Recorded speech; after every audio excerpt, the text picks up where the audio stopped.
श्री दुर्गा देवी नमः।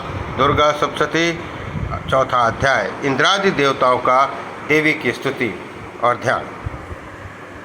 सिद्धि की इच्छा रखने वाले पुरुष जिनकी सेवा करते हैं तथा देवता जिनके ओर सब ओर से घिरे रहते हैं, उन जया नाम वाली दुर्गा देवी को ध्यान करें। उनके श्रीअंगों की आभा काले मेघ के समान श्याम है। वे अपने कटाक्षों से शत्रु समूह को भय प्रदान करती हैं। उनके मस्तक पर आबद्ध चंद्रमा की रेखा शोभा पाती है। वे अपने हाथों में शंख, चक्र, कृपाण, त्रिशूल धारण करती हैं। उनके 3 नेत्र हैं। वे सिंह के कंधे पर चढ़ी हुई हैं और अपने तेज से तीनों लोकों को परिपूर्ण कर रही हैं।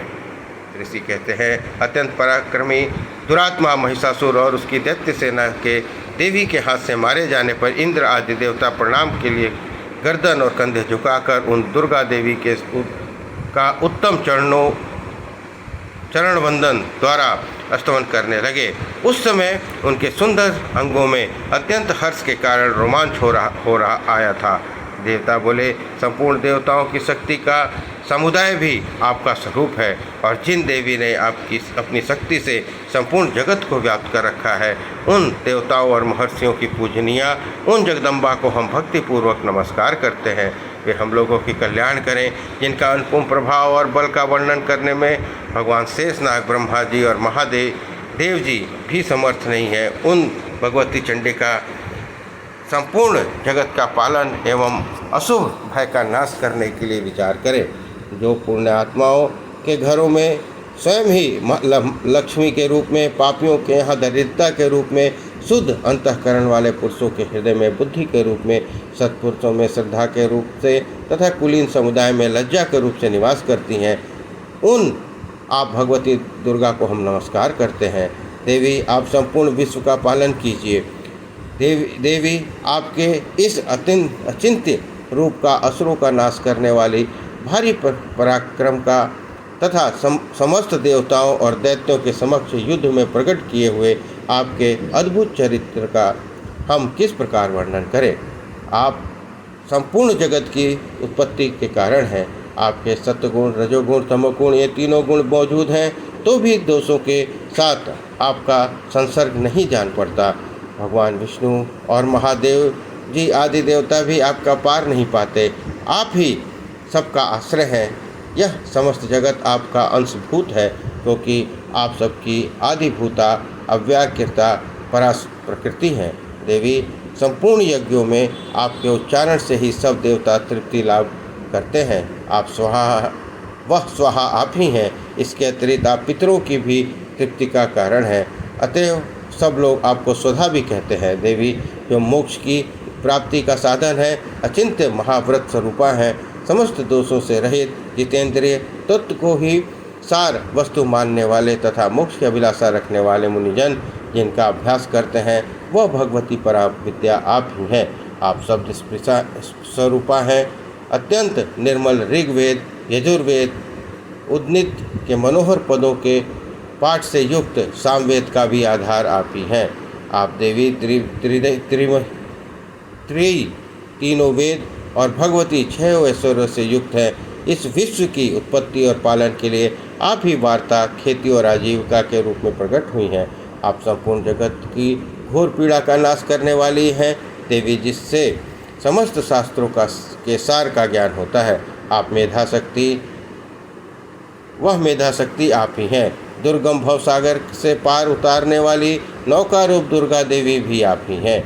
आपकी कहीं भी आसक्ति नहीं है। कैटव के शत्रु भगवान विष्णु के वक्षस्थल में एकमात्र निवास करने वाली भगवती लक्ष्मी, भगवान चंद्रशेखर द्वारा सम्मानित गौरी देवी भी आप ही हैं। आपका मुख मंद मुस्कान से सुशोभित, निर्मल और पूर्ण चंद्रमा के बिंब का अनुकरण करने वाला और उत्तम सुवर्ण की मनोहर कांति से कमनीय है, तो भी उसे देखकर महिषासुर को क्रोध हुआ और सहसा उसने उस पर प्रहार कर दिया। वह बड़े आश्चर्य की बात है। देवी, वही मुख जब क्रोध से युक्त होकर उदय काल के चंद्रमा की भांति लाल और तनी हुई भावों के कारण विकराल हो उठा, तब उसे देखकर जो महिषासुर के प्राण तुरंत ही निकल गए। यह उससे भी बढ़कर आश्चर्य की बात है, क्योंकि क्रोध से भरे हुए यमराज को देखकर भला कौन जीवित रह सकता है। देवी आप प्रसन्न हैं। परमात्मा स्वरूपा आपके प्रसन्न होने का जगत का अभ्युदय होता है और क्रोध में भर जाने पर आप तत्काल ही कितने कुलों का सर्वनाश कर डालती हैं। यह बात बड़ी अनुभव में आई है, क्योंकि महिषासुर की यह विशाल सेना क्षण भर में ही आपके क्रोध से कोप से नष्ट हो गई। सदा अभ्युदय प्रदान करने वाली आप जिन पर प्रसन्न रहती हैं वे ही देश में सम्मानित हैं। उन्हीं को धन और यश की प्राप्ति होती है। उन्हीं का कर्म कभी शिथिल नहीं होता तथा वे ही अपने हृष्ट पुष्ट स्त्री पुरुष पुत्र और भृत्यों के साथ धन्य माने गए जाते हैं। देवी आपकी ही कृपा से पुण्यात्मा पुरुष प्रतिदिन अत्यंत श्रद्धापूर्वक सदा सब प्रकार के धर्मानुकूल कर्म करता है और उसके प्रभाव से सर्वलोक में जाता है। इसलिए आप तीनों लोकों में निश्चय ही मनवांछित फल देने वाली हैं। माँ दुर्गे आपका स्मरण करने पर सब प्राणियों का भय हर लेती हैं और स्वस्थ पुरुषों द्वारा चिंतन करने पर उन्हें परम कल्याणमयी वृद्धि प्रदान करती हैं।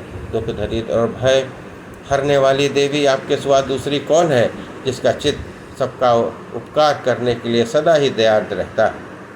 देवी इन राक्षसों को मारने से संसार को सुख मिले और ये राक्षस चिरकाल तक नरक में रहने के लिए भले ही पाप करते रहे हों, इस समय संग्राम में मृत्यु को प्राप्त होकर स्वर्गलोक में जाएं।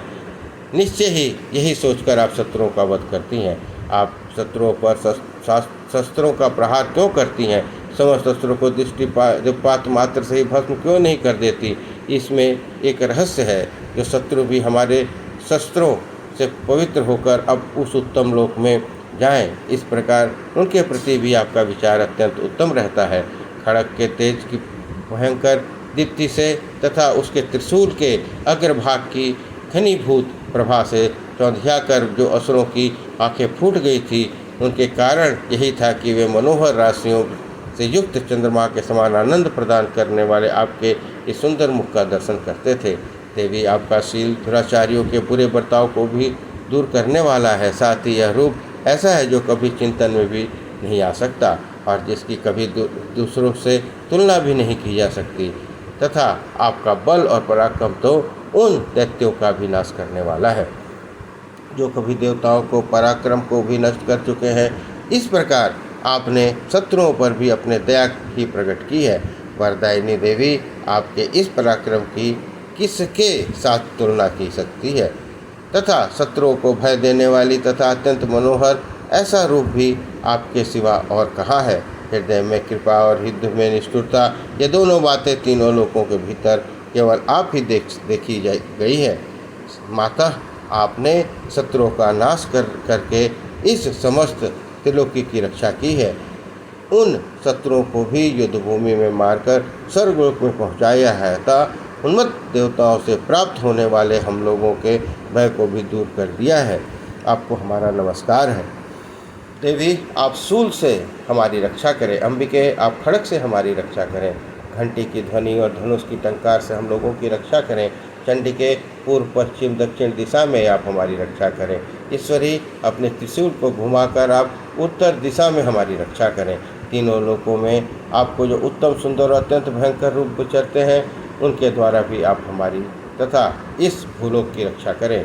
अंबिके, आपके कर पल्लवों के में शोभा पाने वाले खड़ग, शूल, गदा आदि जो अस्त्र हों, वह हमारे द्वारा आप सब ओर से हम लोगों की रक्षा करें। ऋषि कहते हैं, इस प्रकार जब देवताओं ने जगत माता दुर्गा की स्तुति की तब और नंदनवन के दिव्य पुष्पों और गंध चंदन आदि के द्वारा उनका पूजन किया, तब सबने मिलकर जब भक्तिपूर्वक दिव्य धूपों की सुगंध निवेदन की, तब देवी ने प्रसन्न वदन होकर प्रणाम करते हुए सब देवताओं से कहा। देवी बोली, देवताओं, तुम सब लोग मुझसे जिस वस्तु की अभिलाषा रखते हो उसे मांगो।